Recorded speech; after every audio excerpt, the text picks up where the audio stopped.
So today I'm doing the cheeseburger soup. After the last couple of videos, I kind of got out of mise en place, or not mise en place, but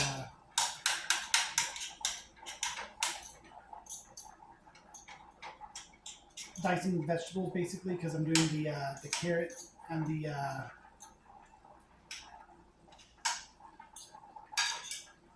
cauliflower puree. So when I first started this soup, it was back at Second Helpings, and I kind of redeemed myself since then.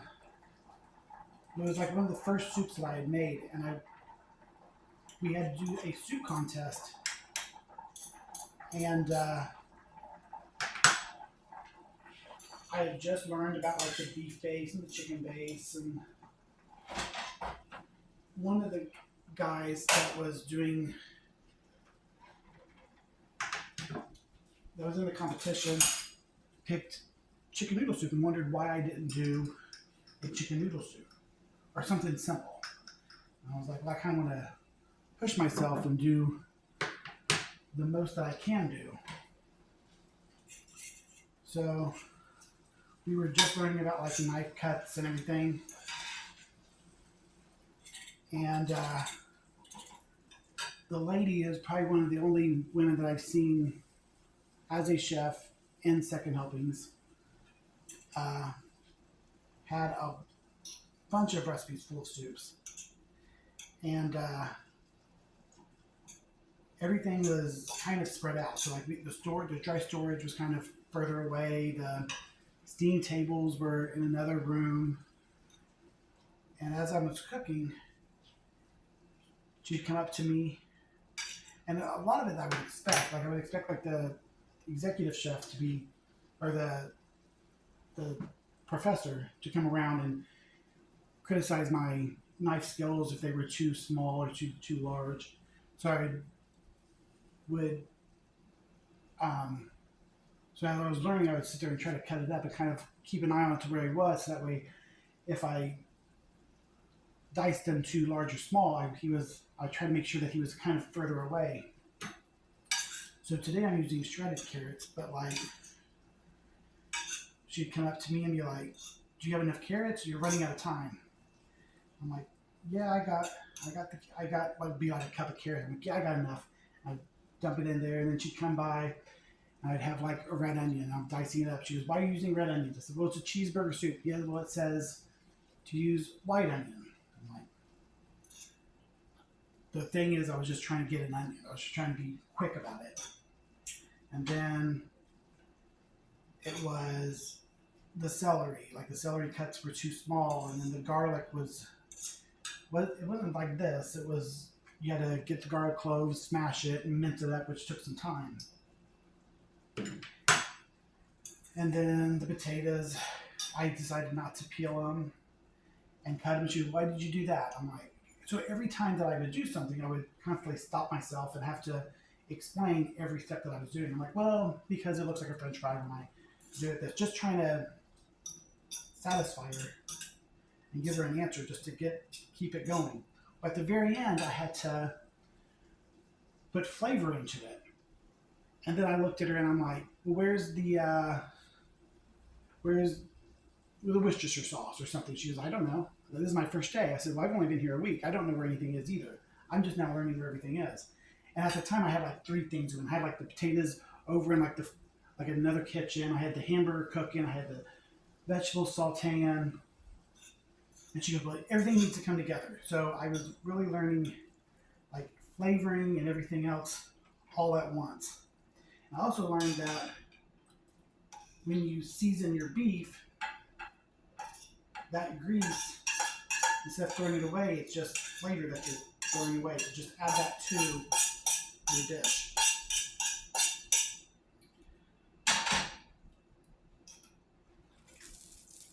So another thing that I used was beef base. Like when I was cooking for 50, I was learning straight up cooking for 50. And I was learning how much do I use. So if I'm cooking for one person, I obviously wouldn't use much. So it was basically, a long story short, when I finally got everything together, the only thing that was wrong with my soup was that it was bland. But I didn't know where any of the seasonings were. So I'm using salt, beef base, some paprika,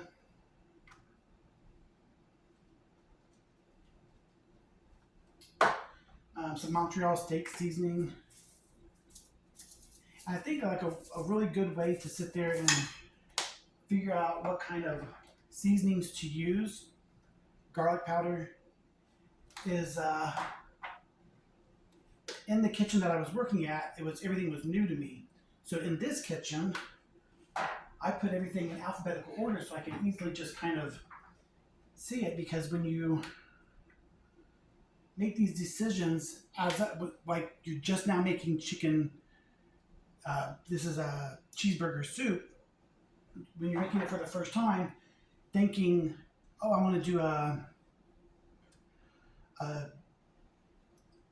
chili powder, maybe a chipotle chili. That's not something you're going to just think of off the top of your head. And I mean, if you do think of it, you're not going to know where to look for it. And then I'm going to do some cheese.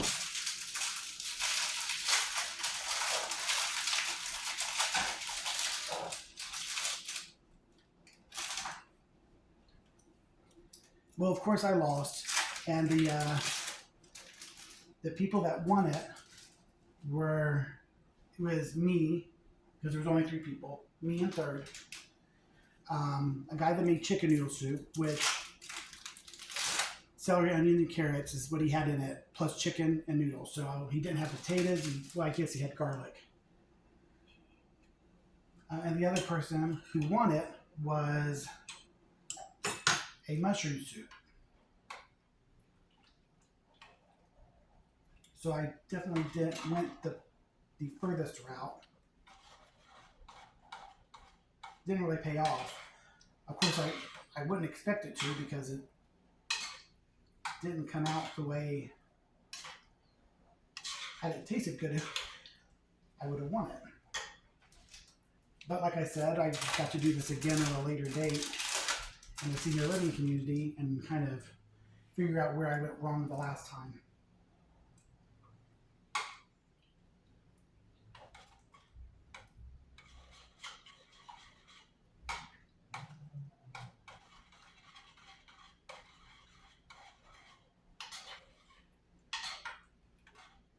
And you can already see like a lot of flavor in it.